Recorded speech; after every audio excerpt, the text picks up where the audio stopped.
എന്താ മന്ദാകിനി? ഇത് ഞാനാ, അമ്പിളി. എന്തിനാ കരയുന്നേ? അമ്പിളി, ഞാനവിടെ ഒരു കറുത്ത രൂപത്തെ കണ്ടു. ഇവിടെ?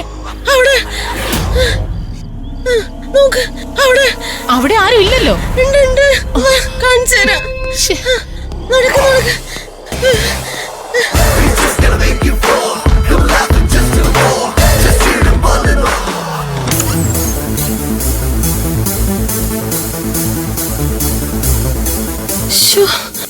എന്റെ കമ്പിളി പൊതുപ്പ് എങ്ങനെ ആ രൂപത്തിന് കിട്ടിയേ? ഇതെങ്ങനെ സംഭവിച്ചേ? ഒരു പിടിയും കിട്ടണല്ലോ. ആ രൂപ ആരുടെയാ? ഈ പിള്ളേരാരെങ്കിലും ആയിരിക്കോ? അനാക്കോണ്ടയാണോന്ന് എന്റെ സംശയം. അവളായിരിക്കോ എന്റെ പുതപ്പ് പുറകിലൂടെ വന്ന് തട്ടിയെടുത്തത്? അമ്പിളിക്ക് പണി കൊടുക്കാൻ ചെന്നിട്ട് പണി പാളിയല്ലോ.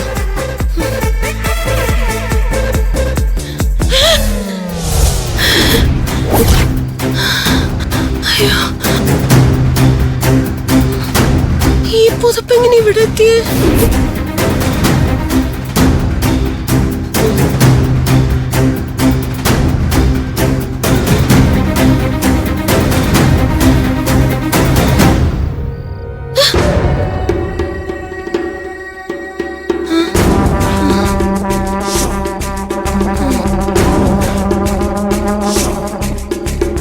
പുതപ്പ് തട്ടിയെടുത്ത ആള് ഇവിടെ കൊണ്ടിട്ടതാണോ?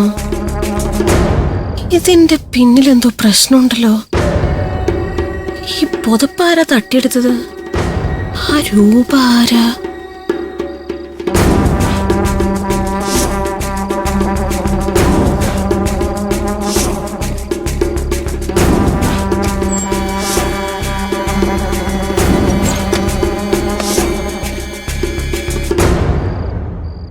പുതപ്പിന് എന്തെങ്കിലും അദൃശ്യ ശക്തി ഉണ്ടോ?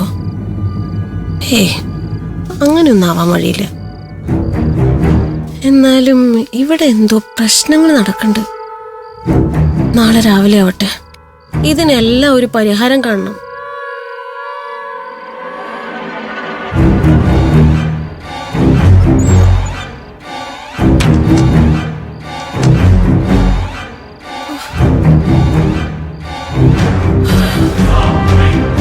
എന്റെ ഈശോയെ, ഇതിലെ കറുപ്പും വെളുപ്പും തെളിയണേ.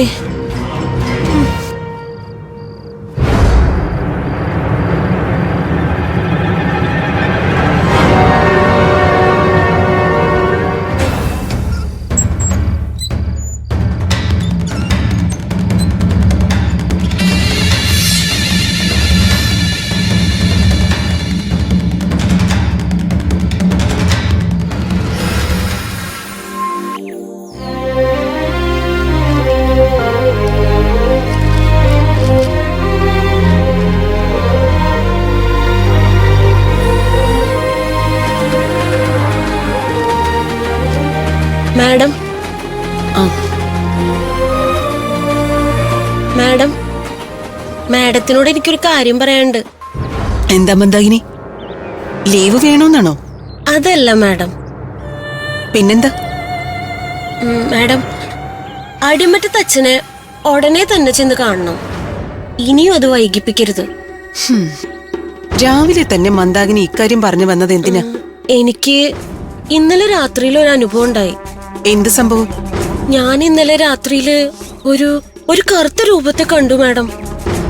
കറുത്ത രൂപമോ? ആ രൂപം ആരുടെയാന്ന് അറിയാൻ പറ്റിയില്ല മാഡം. അത് ഇവിടുത്തെ പിള്ളേര് മന്ദാകിനി പേടിപ്പിക്കാൻ ഒപ്പിച്ച പണിയായിരിക്കും. മാഡം, മാഡം, ഞാനും ആദ്യം അങ്ങനെയാ സംശയിച്ചത്. പക്ഷെ അതങ്ങനെയല്ല മാഡം. പിന്നെങ്ങനെയാ? ഏതെങ്കിലും ഗോസ്റ്റ് വന്ന മന്ദാകിനിയുടെ മുന്നിൽ നിന്നോ? ഗോസ്റ്റോ? അപ്പോ അത് ഗോസ്റ്റ് ആയിരുന്നോ? ഗോസ്റ്റ് ആയിരുന്നെങ്കിൽ മന്ദാകിനി എന്റെ മുന്നിൽ ഇതുപോലെ വന്ന് നിൽക്കില്ലായിരുന്നു. ഗോസ്റ്റിനെ ഒരാൾ നേരിട്ട് കണ്ടാൽ പിന്നെ അയാളെ അത് ജീവനോടെ വെച്ചേക്കില്ല.